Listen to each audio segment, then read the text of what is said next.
On October 29, 1919, the Secretary of Labor of the United States, W.B. Wilson, opened the first ever session of the International Labor Conference saying that our homes are your homes, and we want you to feel that you're not strangers at the gate, but part of us. And while we have made great progress in the last 100 years, including a Nobel Prize for using economic empowerment and social justice for peace, we've started to see regressions. There are too many countries in the world today that have shut those gates, becoming strangers in our interconnected and a codependent world. Excellencies, Secretary General, President of the General Assembly, heads of states and governments, distinguished guests, and our dynamic young people in the balcony, it is my honor to be here with you today.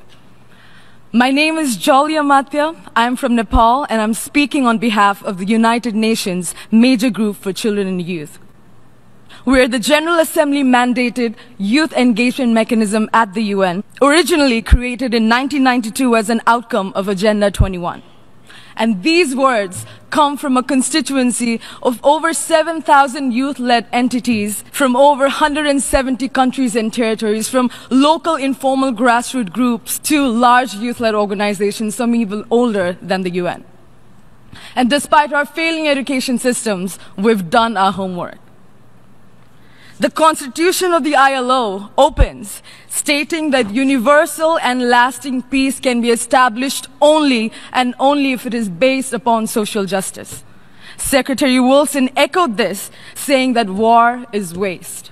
And yet, globally, we spend a combined of $1.7 trillion in our military because our economic models cannot tell the difference between the production of weapons for mass destruction and instruments of well-being. Our economic models see rises in executive pay as more beneficial than rises in workers' pay, which is why wages continue to stagnate and have stagnated despite massive rises in productivity. A truly equitable and inclusive future of work cannot be hijacked by the same mindset that has led us to where we are today. Our short-sighted quest and blind obsession with the GDP growth is perpetuating human rights abuses against a majority of humanity and destroying our ecological life support systems. Unchecked growth is an existential threat. And in the midst of these crises, young people have jumped into action. Young people, we know that there will be no 200th anniversary of the ILO if we continue to steamroll our planetary boundaries and not take immediate and extreme action to reverse climate change. There are no jobs to protect if we're all dead. No jobs on a dead planet. The 8th ECOSOC Youth Forum took place this week under the theme of empowered, included, and equal. The session on SDG 8 had 3 key recommendations. 1, we must move beyond GDP and shift our economic models to the ones that value and measure the well-being of all and the integrity of the planet. We need alternative development strategies, including sustainable degrowth for the overconsuming. There's no future for an economic paradigm that puts growth and greed over people and planet. 2, the transitions that young people care about, the transitions that we care about is not just from school to work, but it is from ageist, undemocratic aristocracies to governance structures that are inclusive of all and is based upon intergenerational dialogue, participation, and collaboration. We do not need individual leaders. What we need is collective action that is based upon universality and equity. The Latin root of the word innovation actually means bringing old and new together into something greater than the sum of its constituent parts. And only equitable and inclusive democracies can create true innovation.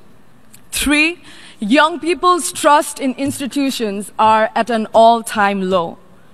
And rebuilding that very trust is key to moving forward to the future that we want. Our institutions must be recalibrated to align with the aspirations of the 2030 agenda. They need to set examples that we can be proud of and not perpetuate outdated and unjust systems that impose hardships on people. We need civic education that promotes participatory budgeting, collective bargaining, and voting. The first International Labour Conference in 1919 had 5 key agenda items: a working hour maximum, unemployment, women's employment, employment of children, and the prohibition of an extremely dangerous chemical in the workplace. And today, ladies and gentlemen, 100 years later, it should frighten us that we're still struggling to achieve these things.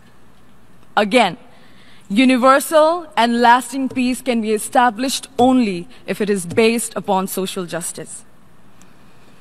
The key to a brighter future of work is an honest reflection on why the present of work has not lived up to our shared collective aspirations. We need to go beyond seeing people as just their potential value added and bring back humanity to the core principles that guide our decisions. Our call to action, young people's call to action, is very simple. We all must work together, all peoples, with each other, for a just and a peaceful planet. And together, we can make it work. We call on you to call on us. Either way, we're moving forward. Thank you. Thank you to Jolie Amatya for a very, very powerful statement.